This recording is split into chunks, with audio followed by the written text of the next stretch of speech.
All right. We are going to go ahead and transition to our last presenter for today. Just real quick to a couple of things to throw your way. All the books that were mentioned in that last presentation, we do have those. We just did a quick check, available for checkout at the library, Heartland's library here. So feel free to look into those there. We also do have an upcoming TIC in early December for grades 3 through 5. So be thinking about other people in your district that might be interested in attending and encouraging them to sign up to attend. So we'll go ahead. Our last presenter today is Kristi Kenealy, very good, from Nevada. And she's going to share with us things from her music classroom. So we're looking forward to you. Please welcome Kristi. Good morning. It is still morning. So I'm Kristi Kenealy. I teach early kindergarten through 4th grade music at Central Elementary in Nevada, Iowa. I am a Luther College grad from a few years back, and I'm currently working on my master's through UNI in music ed. And a little bit about me and my family. My husband is a science teacher in Marshalltown. He teaches at the alternative school there. And we have 3 beautiful little boys, 13, 5, and 18 months.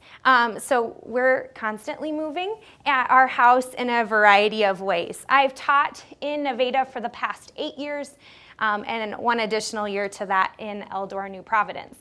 I have taught 1 year at the high school level, in addition to doing elementary through there.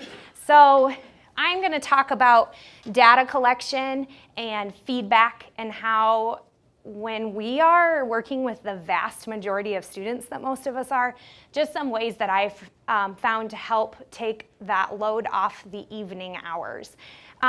So why did I start looking at how I can integrate some tech into my feedback and into my data collection?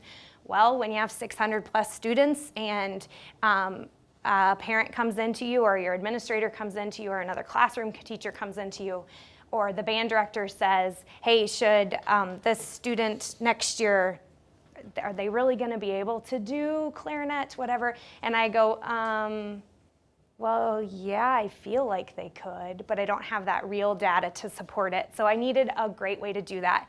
I needed a better way to do that. So about 6 years ago, I was very lucky that our music boosters did a fundraiser for me, and we had great success with it, and was trying to decide what to spend that money on. And I went to my principal and I said, so I'm thinking this or this or this, or I'm thinking an iPad. And she said, well, I can buy you instruments, I can buy you this, I can't buy you an iPad. So I went and bought the largest iPad they had at the time, capacity-wise, and have never looked back. And it's been great that way. I'm lucky enough to have Bluetooth Connect speakers in my room, so I can run everything from wherever I'm standing in the room with my iPad, which is a huge deal for me. So then when I have to walk over to Johnny to take his mallets away from him because he's beating Susie on the head with them or wants to, I can still play or pause the song because that iPad is just with me as I go. And obviously then it's an efficient way to keep hold of data. We also, in our district, are lucky enough to be one-to-one technology in a lot of different ways. Our high school just transitioned over to Chromebooks this year. They had been using MacBooks before that. Our middle school is Chromebooks as well. And our elementary, our 3rd and 4th graders are one-to-one iPads. And K through 2 has between 8 and 12 iPads per classroom that they can use. And then those teachers can pool together if they want to do a whole class activity. They go to the classroom next door and say, hey, can I borrow your 12 iPads for this? So then that has allowed me as a music teacher to have a lot of flexibility in how I teach. My 3rd and 4th graders all bring their iPads to class every single day. And then we can get rid of that paper that for me was a nightmare to keep track of. We had binders in my room for a while. I did the stack of paper thing. Now it's all on an iPad. And grab your iPad, let's go. Our first and second grade students, a couple of those classrooms have been given the okay to go one-to-one with iPads this year as well. And they're looking at slowly integrating in some more one-to-one classrooms with the goal eventually to be one-to-one at an elementary with iPads. Now, our kids don't take iPads home. They stay in the room, but it is there. So we have iPads available. Holy cow, front loading.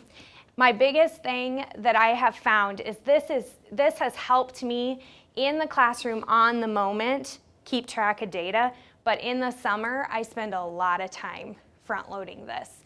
That's just the truth of it. And remember to keep a blank copy of whatever you did and save it in a secret file somewhere, because a student is going to change it, or you are accidentally going to change it, or you need a blank copy for things. And so yeah, that was something I learned the hard way at times.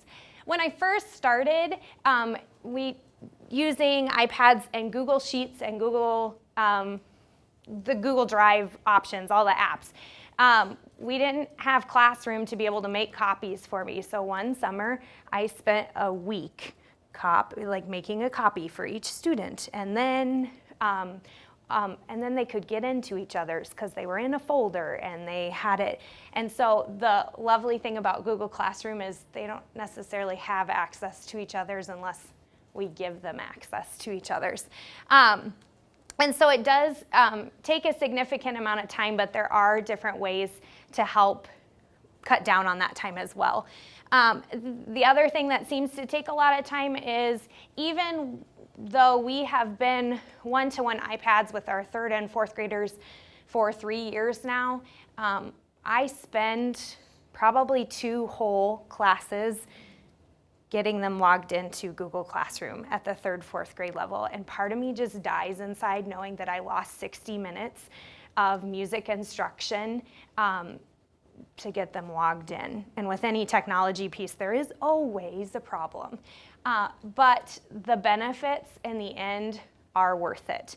3rd graders it takes longer with because they aren't used to it. Some classrooms, by the 3rd day of school, they have already had their iPads up and working and they're already logged into Google, which makes it easier. Some of my classes, the only time they use their iPad is when they come to my room. So the pacing is just different for every class.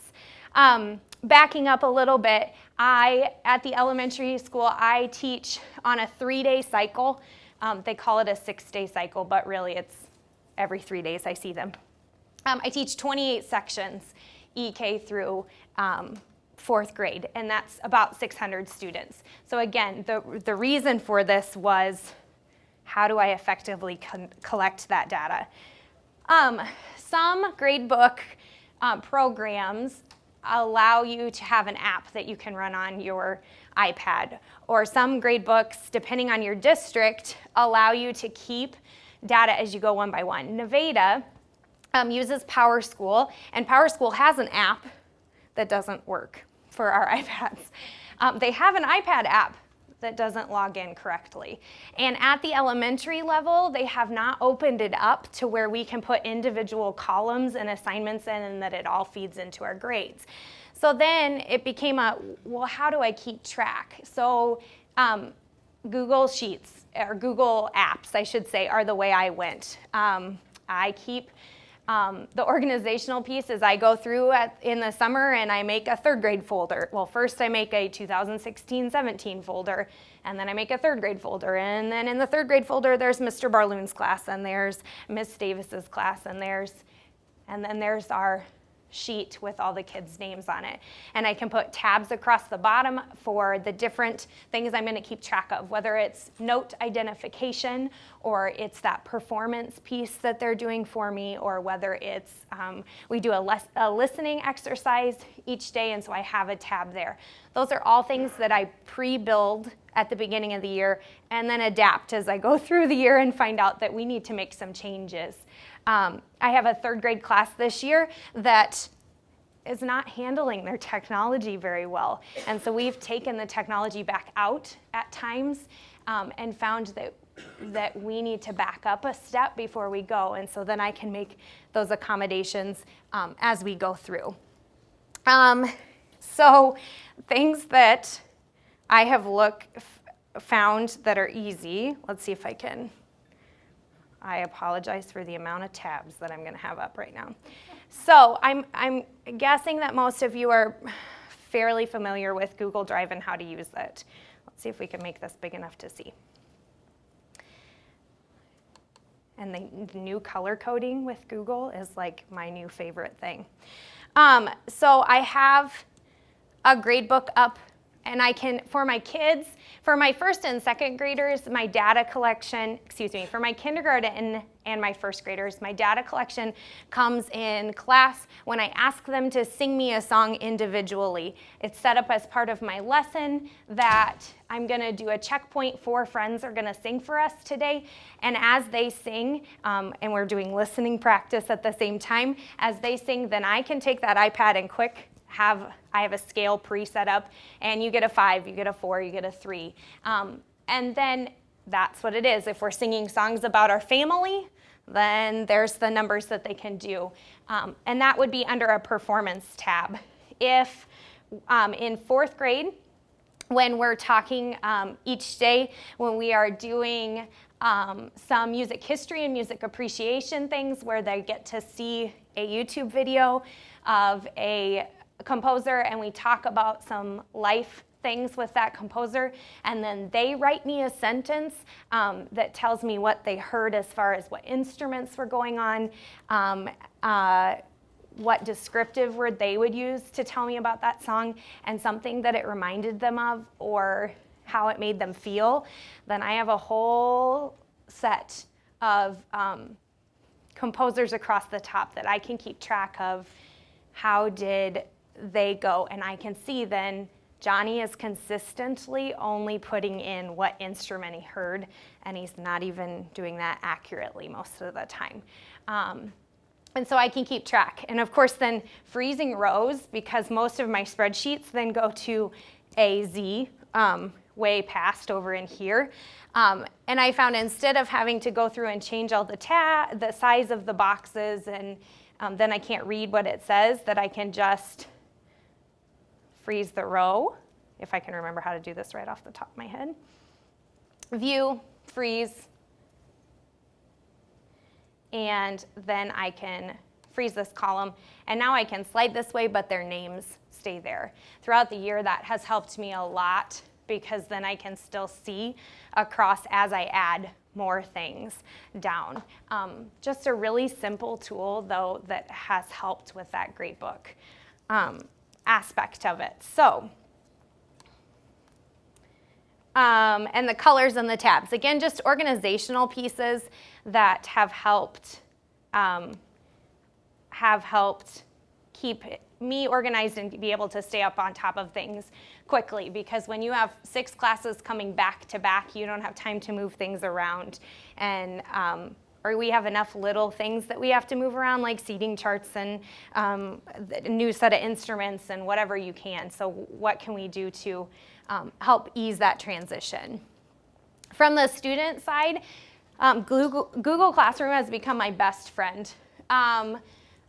This does take some setup again. I go through and I email and invite the students, because having a 3rd grader type in the codes that they provide, they can do it. But again, we're already taking 30 minutes to set this up with the pieces that they have to do. So anything I can do. And a new addition to Google Classroom recently has been that you can add their parents to it. That is a nice thing, that if you want check-ins or you have those parents who are really curious about what they're doing and how they're doing. I have had some parents in the past say, Johnny came home today and told me that you showed them a video of a monster who was dripping blood and he ate a child. Oh, can I share the video with you that we watched and let you decide, and then we can have a conversation about this, and you can see what your son wrote in his Google form, because he did not reflect that it all to me. His form showed me that he understood that, yes, this was a little bit of a dark piece, but there was no blood. And the child was not eaten. So kind of things with that parent tool is very helpful. Time saving, obviously, because it will copy and paste and send it out to you. Make one for each student. And I use it a lot for student feedback. My kids, when they are writing about their composers for me, then I can pull up their sheet and see on a day-by-day basis what they are catching or what they are missing, and it can then affect my instruction from then forward. It's been a huge tool for me this year to see, like, we're not understanding that there's an emotional component to the music, and that's a really important part. So let's go back and talk about how it makes you feel, and just because it doesn't make you feel the same as the person next to you, that's okay. Again, it's a lot of, it could be a lot of time spent going through and making comments. Well, then you can also turn it into a classroom learning situation where I want you to turn to your neighbor and trade iPads, and let's read each other's comments, and then you give feedback.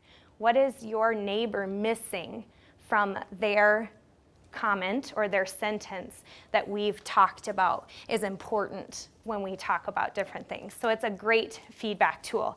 My third graders do a listening exercise each day leading up to an end of the year project where they're going to create their own song. And so I use a Google form for this, where then they can fill out this form really quickly, and then we can talk about it as a class, and the timestamp on the Google form lets me see that Jolene went back and filled it out again after we had already talked about it, because she was really worried that she didn't get that one component right about it. So it lets me see that and see again where my student learning is as far as what are they hearing. Do they really understand what a percussion instrument is, or are they totally missing that? Bigger concepts in music like balance and clarity that are hard to understand at a third grade level, it gives us lots of practice in doing it in a 6-minute period. When we have 30 minutes and we need to share good things in that time, do some rhythmic reading, some kind of solfege singing to practice our listening skills, to do a listening to an actual song and to play an instrument in 30 minutes, I need something quick that they can click a couple buttons, write a sentence for me, and it's a good check-in. So, Google Forms, how do I create them? Well, are we all familiar with Google Forms? I really don't want to talk to you about it if you don't need it. I use Google Forms in a variety of ways. Like I've said, my third graders use it to give me information about what they're learning, but the most successful or feel-good way that I've used Google Forms in the past couple of years is that I use it to give kids feedback. So I have created Google Forms where when students are doing a presentation, see if it'll work for me here.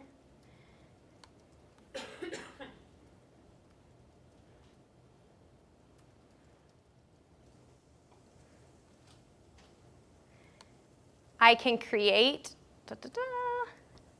a research project form that I can quickly type in their name, the beginning of their email, and I have it set to where it'll add in the @Nevada.K12 part. I can give them, using a Likert scale or Likert-like scale, give them feedback on their participation, the different components that we talk about. I can write a comment at the bottom about, okay, so your TouchCast only got a 7 because that's obviously the most important part. And then when I hit submit, I have Formmule set up which I'll talk about here in a second, set up that it sends it to them. And then they get that immediate feedback, which I learned in class, that I need to turn that timer off because then it would pop up on their iPad right away. And they get that feedback for them. And again, that's a great way that I can move this quickly and not spend hours and hours at night then catching up, and I can stay on top of grading parts. So using the Google Forms to help give feedback in that way. And just like any Google form, it's quick and easy to set up, and you can make changes, which we all love. So familiarity with Formmule, yes or no? No. Okay. Oh, I got one head shake. Okay, so when you are creating a form and you go to the responses side, you have your Google Sheets option. And when you go to this, Formmule, Formule, is an add-on. So if you don't currently have it, you can go search for Formmule. However, if you have it,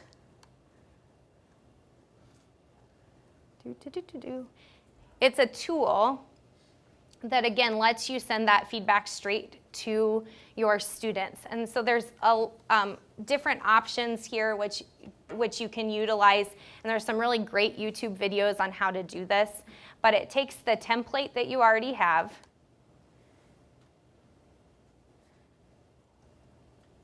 and it thinks slowly.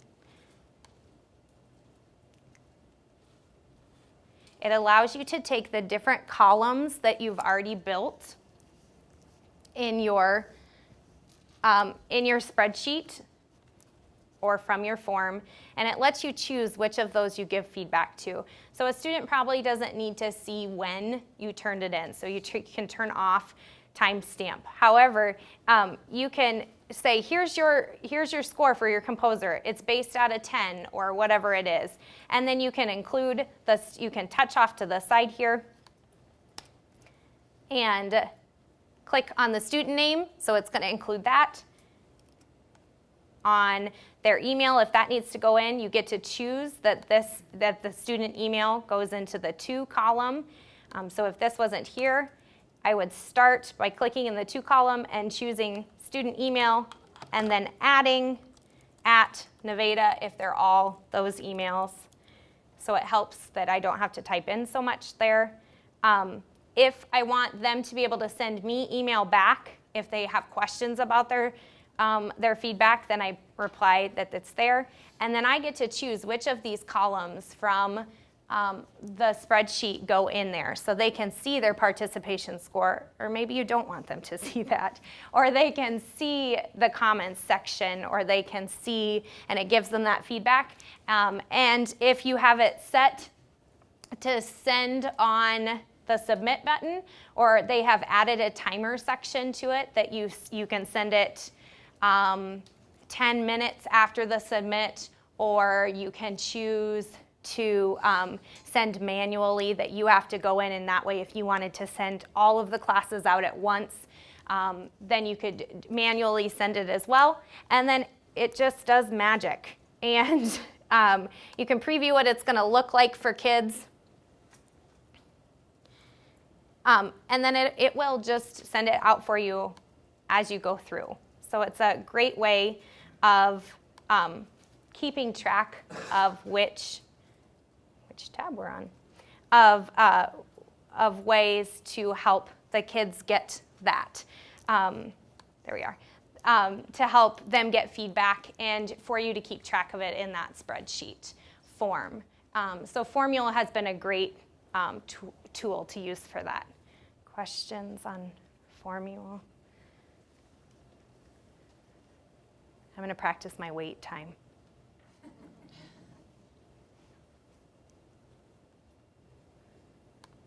And again, Formmule, this is one of those things that afterwards, when you've had time to digest all the awesome information we've gathered today, and you think of those questions, that first slide has contact information.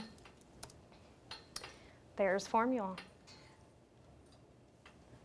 Other tech that I use in my room, My fourth grade students use, and some of my younger students for different things, we use TouchCast, which is an iPad app originally. However, it is available through any online source now that lets them make interactive videos. They can record themselves and then add something called VAPs, which VAPs are a variety of Google Maps, YouTube videos, pictures. There are literally pages of different things that they can add into their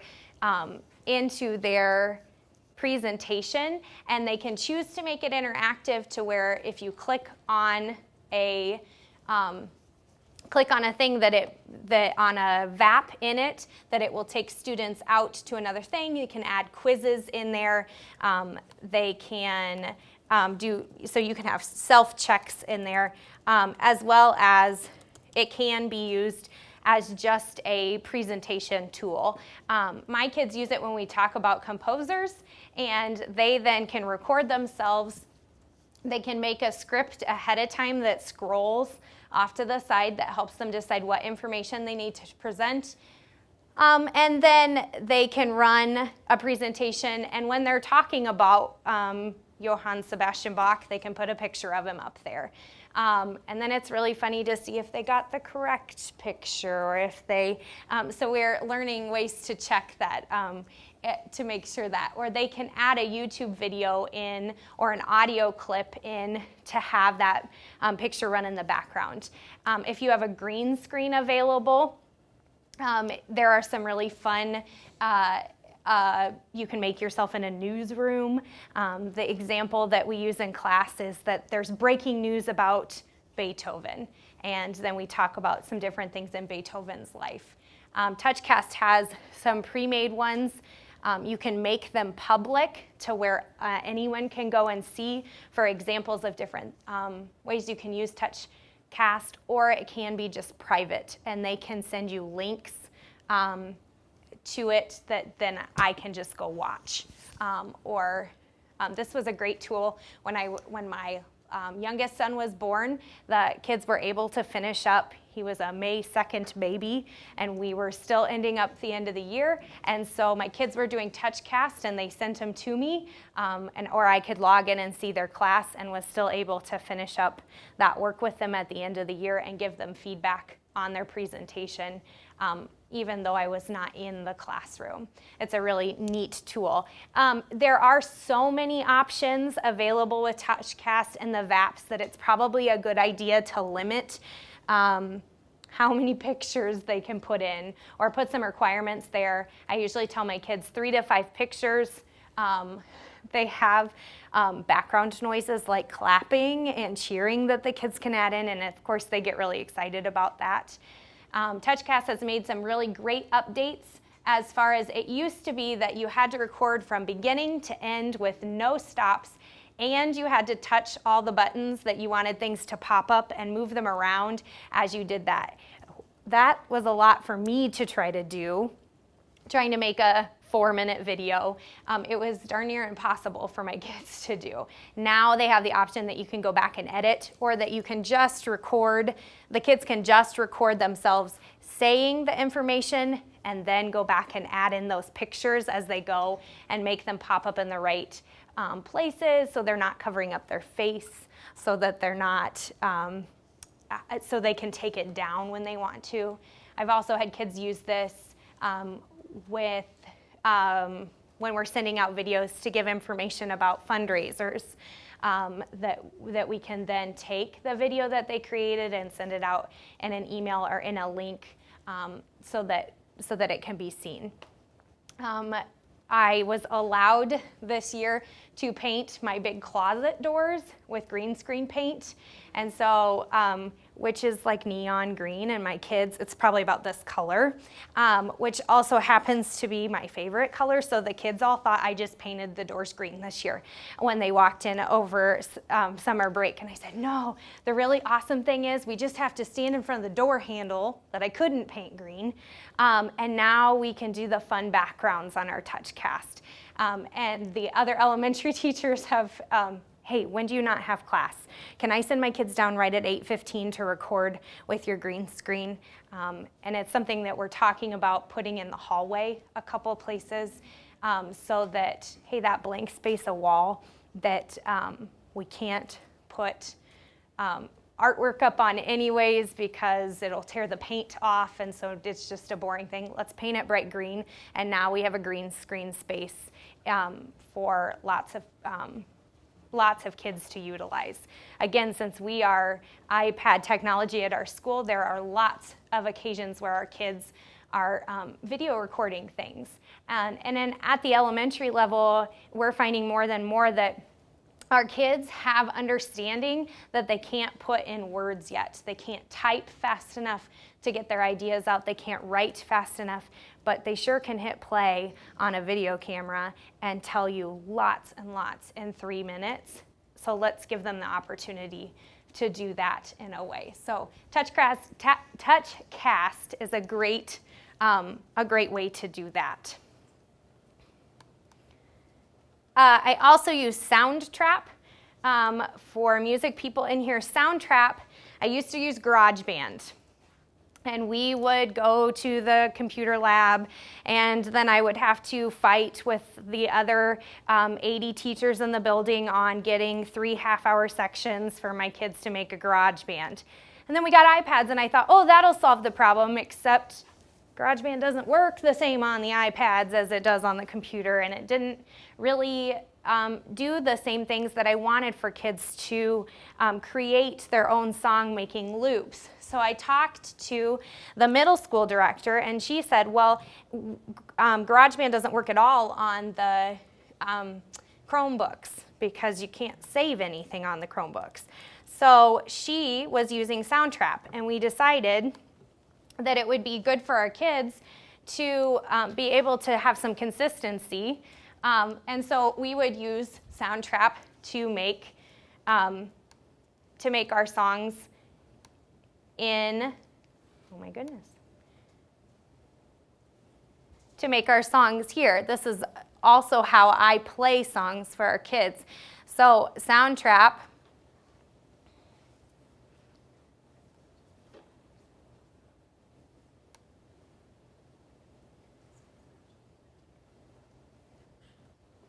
takes a minute to load. SoundTrap uses loops just like GarageBand does. It allows collaboration to happen. They can invite others to come make comments or add things in, so there is a collaborative piece to it. But they can use all kinds of different instrument types. You really can't see that, holy cow. Drums I can choose, or beats, or bass or piano. So my kids have an outline of that they need to include some kind of percussion instrument, some kind of string instrument, and some kind of keyboard instrument in their song, and they can go and select these. And then they can listen and drop songs in as they go. Again, this can be shared with me through a link. However, the link does not show the loops. It comes through as an MP3, so you just get that part of it. But we can hook up our iPads in class to the projector, and they can share out. Years ago, when I started our GarageBand unit, I used to burn a CD for every kid to send home at the end of the unit, which then I would hear from parents. They love it. I have listened to this song 18 times in the car now, and it's awful, but I can't tell them that it's awful. And it's, and so a couple of things happened out of that. One, I learned that they need lots more practice on knowing what sounds good together and what doesn't. And that's why we do a listening every time in class, and I make songs that only have string instruments and then say, What's missing from this? I make songs that sound awful. Like there's something in that song that just, like, why are there jingle bells going on in this song that is clearly supposed to be a country western song? Like, can you identify that the jingle bells are the part that doesn't work here? And so we go through and we practice those things because they're so used to listening to an end product that's supposed to sound good that they don't know what to do when it doesn't. And so we go through and practice those things to be able to identify so that when they make their project, hopefully, and I have seen improvement over the years, they're making a better project that sounds better. Their electric guitar is not up so loud that we can't hear anything else. Or they can identify that it is. And they can share out. So that was one thing I learned. And then the CD thing took forever. And you have to make a playlist for it so that they know which song is theirs and not Johnny's. And they get really excited about it. Well, it just takes time. We have student portfolios, online portfolios now. And so when we are finished with our project, we can go download their individual songs to their portfolio. And they can share it with whoever they want then. And it doesn't get scratched or broken on the way home. It's there forever and ever and ever. So there's a lot of digital portfolio things that we are able to include there. Our TouchCast presentations, we can link to their student portfolios. And since they are K-12 portfolios, it follows them as they go through. And again, it cuts down on the amount of time that I have to spend making CDs. Now I have a stack of CDs that I don't know what to do with anymore, but yes? What version are you using of SoundTrap? There's a free, pro, and a premium, I guess. Yes, there is. And there's an education version too. And they really want you to buy the education version for $250 a year that lets you have 25 students on it. I have 600 students. They are really good about emailing you back when you have questions. For my kids, we use the free version because they make 1 to 2 songs a year. If they're playing with it at home, they can delete old songs that they don't want to keep. Personally, for me, because of creating lots of different songs for them to listen to, I do the middle version. I went ahead and paid the $47 a year or whatever it is. It gives me a few more instrument options, though the free version has plenty of options for what they need to do. It does give me some more instruments, but I try to just use the ones that are available for them. Basically, what the purchasable options allow you to do is keep more songs. The free version only lets you keep 5 songs at a time, and then it makes you archive the songs, and they're really smart. They archive the one you made last, the most recent one you've made, so that you can't go through and say, well, I don't really need that first song anymore right now. I'm not going to need it till next August. I'll archive that. But when I have run into issues with SoundTrap, their tech support is really good, and they do get back to you and work with you. However, the education side of it ties into Google Classroom, which is really neat, but it's not something feasible for us to purchase for the amount of students I need. Even if just my 3rd graders did it, last year that was 200 kids. And they were like, well, we'll work with you on price, but not that much. So yeah, they were willing to come down in price to about $600 for the year. But then every year you're doing that and just don't have that resource available. Questions?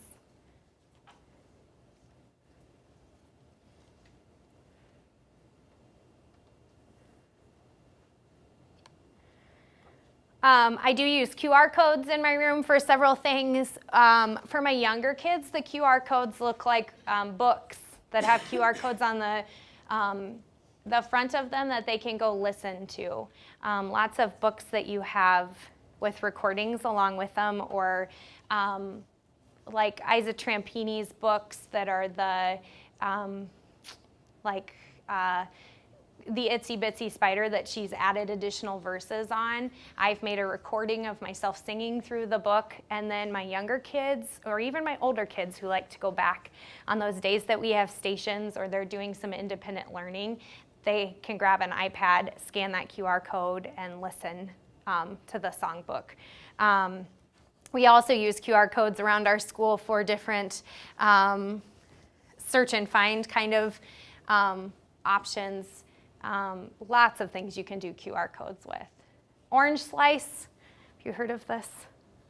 Okay, I'm not super familiar with it, but it sounds way cool. So Orange Slice is another add-on in Google that you can do that lets you import rubrics or create a rubric there, and then you are able to highlight and mark on that rubric where a student is, and again, it's immediate feedback to that student. So when you create a rubric for anything else, and normally you would do it with paper, now here's an electronic version. It can be shared out with parents and students immediately, and it's just another way of giving feedback in an electronic way for that. And again, student portfolios and websites have made the sharing of information with my music students way easier. Most all of the students in our district have access to a website, an internet-capable device that they can go. My music website has tutorials on how to play the recorder on it so they can practice. It has recordings for them to be able to practice their music at home. It has visual representations of the songs that we were playing in class so that I don't have to hand out a packet anymore, a huge packet, then they lose 3 days into school. It's there for them to be able to access at home. And then I do run a few packets for those kids who don't have it available to them and want to. And I remind students fairly frequently that I have those, and if it's something they're going to utilize, then they can come ask me for it. I run 10 packets a year, usually. Most of the rest of the kids either don't practice and don't tell me, or they use the website. I want to give you just a few minutes at the end here as I float around for questions, or for you to just go check out those different apps and websites that are available to you. Thank you for listening to me ramble for a while, and please ask questions and let me know if there's anything I can do to help. Thank you.